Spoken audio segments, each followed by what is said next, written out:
दोस्तों,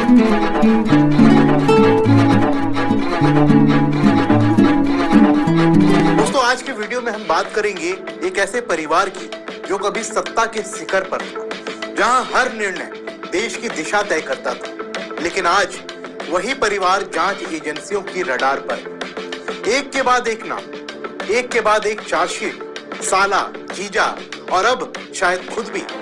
दोस्तों, सवाल ये नहीं है कि आरोप क्या है, सवाल ये है कि क्या ये सिर्फ कानूनी प्रक्रिया है या सत्ता का एक नया हथियार जो विरोधियों को नेस्तनाबूद करने के लिए इस्तेमाल किया जा रहा है। दोस्तों, आज हम बात करेंगे रॉबर्ट वाड्रा की, राहुल गांधी के जीजा, प्रियंका गांधी के पति, एक ऐसे नाम की जो सालों से सुर्खियों में है, लेकिन इस बार मामला गंभीर लग रहा है। प्रवर्तन निदेशालय यानी ईडी ने चार्जशीट दाखिल की है। ईडी ने कोर्ट से समय मांगा है कुछ दस्तावेज जमा करने के लिए, और ईडी का दावा है कि उनके पास पर्याप्त सबूत हैं, इतने कि वाड्रा कई साल जेल में रह सकते हैं। लेकिन दोस्तों, ये सिर्फ एक केस नहीं, ये एक लंबी कहानी है। विदेशी संपत्तियां, अवैध लेन देन, संजय भंडारी का नाम और अब गुरुग्राम की लैंड डील। आज हम इस विषय को अच्छे से समझेंगे और आपको बताएंगे कि पूरा मामला आखिर है क्या। दोस्तों, रॉबर्ट वाड्रा का नाम पहली बार सुर्खियों में नहीं आया है, लेकिन इस बार ईडी ने जो चार्जशीट दाखिल की है वो संजय भंडारी से जुड़े मनी लॉन्ड्रिंग केस में।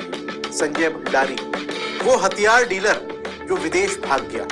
ईडी का आरोप है कि वाड्रा का लिंक उसकी विदेशी संपत्तियों से। लंदन में एक प्रॉपर्टी जिसमें वाड्रा कथित तौर पर लाभार्थी थे। ईडी ने सप्लीमेंट्री चार्जशीट दाखिल की है।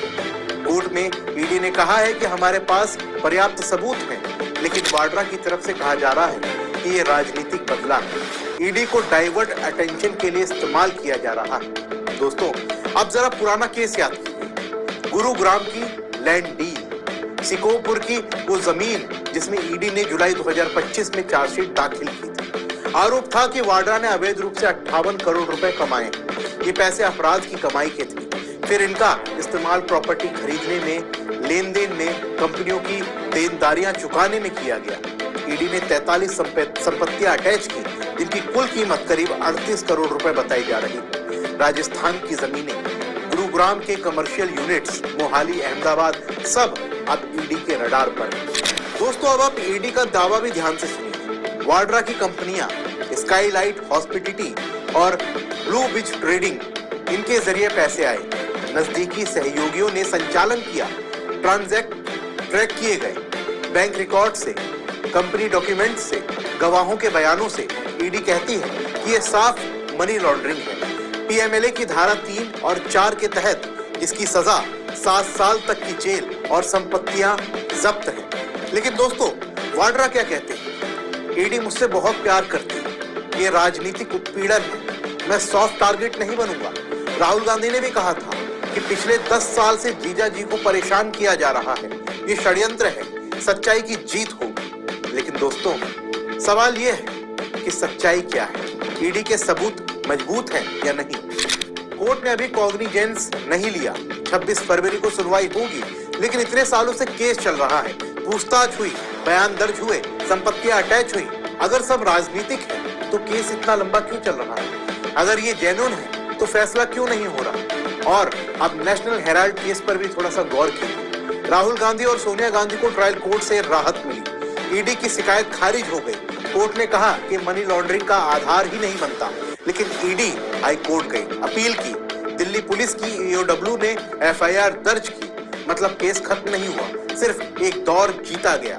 दोस्तों, ये परिवारवाद की राजनीति का नतीजा है। कांग्रेस के समय में कितने आरोप लगे, लेकिन जांच नहीं हुई। अब सत्ता बदली तो जांच तेज हो गई। सवाल ये नहीं कि वाड्रा दोषी हैं या फिर नहीं, सवाल ये है कि कानून सबके लिए बराबर है या नहीं। अगर ईडी के पास सबूत है तो कार्रवाई होनी चाहिए, चाहे जीजा हो या फिर साला। लेकिन अगर सबूत कमजोर है तो ये लोकतंत्र के लिए खतरा है। वाड्रा ने कंपनियां बनाई, लैंड डील की, विदेशी लिंक्स मिले संजय भंडारी जैसे लोगों से, ये सब सहयोग है या सच में कुछ गड़बड़ है? ईडी कहती है कि 58 करोड़ अवैध तरीके से कमाए गए, प्रॉपर्टी खरीदी गई आधी कीमत पर, हुड्डा सरकार के समय लाइसेंस मिले। क्या ये सब साफ है? और कांग्रेस का क्या जवाब है? ये राजनीतिक बदला है। लेकिन जनता क्या सोचती है? जनता देख रही है कि कितने केस ऑपोजिशन पर हैं और कितने सत्ता पक्ष पर। और दोस्तों, अंत में यही कहूंगा कि न्याय में देरी हो या जल्दी, लेकिन न्याय होना चाहिए। अगर वाड्रा दोषी हैं तो सजा मिले, अगर नहीं तो क्लीन चिट मिले। लेकिन ये लटकते केस, ये राजनीतिक खेल लोकतंत्र को कमजोर करते हैं।